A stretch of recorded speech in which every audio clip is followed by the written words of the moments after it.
से 11-12 बजे तक वो पिकअप करेगा।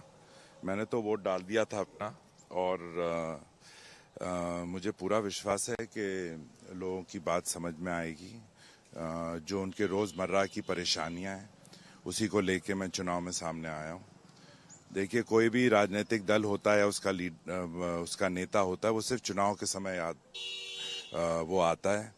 जैसे आज के बाद कोई यहाँ राजनीतिक दल या उसका नेता नहीं आएगा, फिर तो लोगों को अपनी रोज़मर्रा की परेशानियों से अपने आप को उनको फेस करना पड़ेगा। तो मैंने उन्हें एक विकल्प दिया है और मैंने यही अपील करी थी सब लोगों से कि यहाँ बदलाव लाइए, परिवर्तन लाइए, नहीं तो यहाँ के हालात कभी सुधर नहीं सकते। जो 42 साल एक जालिम का राज यहाँ रहा, जिसने नुकसान के अलावा लोगों को कुछ नहीं दिया है, उससे लोगों को अपने आप को बचाना भी है और उस दलदल से अपने आप को निकालना भी है। रामपुर में खाली बदलाव चाहते हैं कि सरकार का भी बदलाव? मैं रामपुर, मेरा जो दायरा है वो रामपुर है, 37 रामपुर।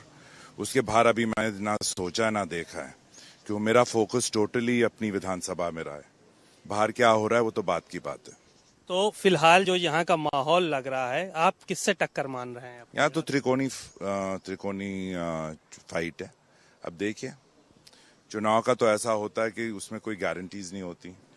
चाहे आप मीडिया वाले हैं, आप भी स्पेक्यूलेट करते हैं, लेकिन आप गारंटी नहीं दे सकते कौन जीतेगा कौन आएगा। वो तो ऊपर वाले को ही पता है।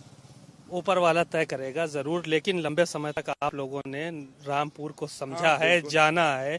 यहाँ के लोगों, इस विधानसभा से मैं तो पहला चुनाव है, तो मैं लंबे अरसे से यहाँ नहीं लड़ा हूँ। मैं ये तो पहली बार मैं लड़ रहा हूँ। मेरी जितनी भी मेरा क्षेत्र रहा वो तहसीलों का ज्यादा रहा, मिला बिलासपुर या स्वार टांडा से आपके बेटे लड़ रहे हैं चुनाव, लेकिन वो अलग दल से लड़ रहे हैं। आप कांग्रेस से लड़ रहे हैं, वो गठबंधन से लड़ रहे हैं अपना दल से। तो एक ही घर में रह के दो अलग अलग विचारधाराएं। क्या आपने ये सवाल मुलायम सिंह यादव से पूछा?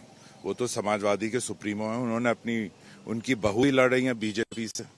तो ये कोई अनोखी चीज नहीं है। और मैं बीएसपी में भी रहा हूँ। मेरी जो वालदा थी वो कांग्रेस में सांसद थी। तो इसमें कोई अनिल शास्त्री, सुनील शास्त्री, दोनों भाई, दोनों अलग अलग दलों के प्रवक्ता थे। इसमें कोई अनोखी चीज नहीं है। हर इंसान की अपनी सोच होती है, अपनी विचारधारा होती है। बाप होने के नाते पूरी तरीके से मैं अपने बेटे के साथ हूँ।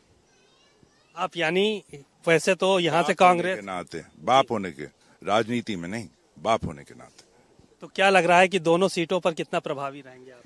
नहीं, दोनों नहीं, वो तो वहां की तो आप उनसे ही मालूम करिए, क्योंकि रामपुर के बाहर मैं निकला ही नहीं, ना मैं कहीं गया हूँ किसी की कैंपेनिंग में, किसी के प्रचार में, तो मुझे नहीं मालूम बाहर क्या हो रहा है। लेकिन मैं अपनी विधानसभा के बारे में बोल सकता हूँ। इस बार क्या जिस हिसाब से आप बता रहे हैं कि जुल्म का खात्मा हो पाएगा? इंशाल्लाह अल्लाह निज़ाम तैयार करता है।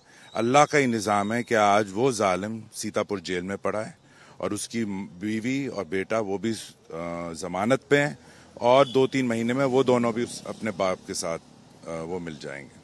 तो वो कह रहे हैं जुल्म तो उनके ऊपर हुआ है। वो जालिम तो हमेशा यही करता है। जालिम अपने आप को बचाने की कोशिश करता है, लेकिन कोई कानून के ऊपर नहीं है। कानून सबके लिए बराबर है। बातचीत के लिए शुक्रिया। आप सुन रहे थे नवाब काजिम अली खान साहब उर्फ नवेद मियां को, जो कि कांग्रेस से प्रत्याशी हैं और इनके बेटे स्वार टांडा से चुनाव लड़ रहे हैं। लगातार प्रचार में निकले हुए थे और अब आज भी ये दौरे पर हैं और इनका साफ तौर पर कहना है कि उत्तर प्रदेश से इस बार रामपुर से कहीं ना कहीं जो आजम खां हैं उनका सफाया होगा और रामपुर में अमन चैन कायम होगा। कैमरामैन दुर्गेश के साथ सीमा नकवी, भारत समाचार, रामपुर।